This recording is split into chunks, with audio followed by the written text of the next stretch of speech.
नाज़िन टिकराठे में मज़हबी धुरन ऐं शहरनि पारां भारतीय अॻुवाण जे गुस्ताख़ बयाननि ख़िलाफ़ मुज़ाहिरो करे धरणो हयो वियो आहे। वधीक तफ़सील अली नवाज़ महर जी हिन रिपोर्ट में।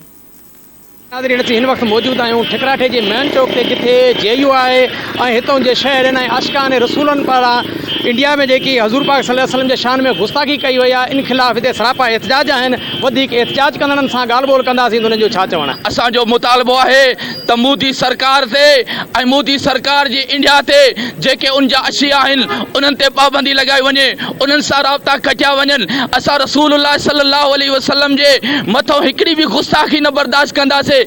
रसूल पाक सल्लल्लाहु अलैहि वसल्लम जे शान में गुस्ताखी कई आहे, इहा असांखे हरगिज़ बर्दाश्त न आहे।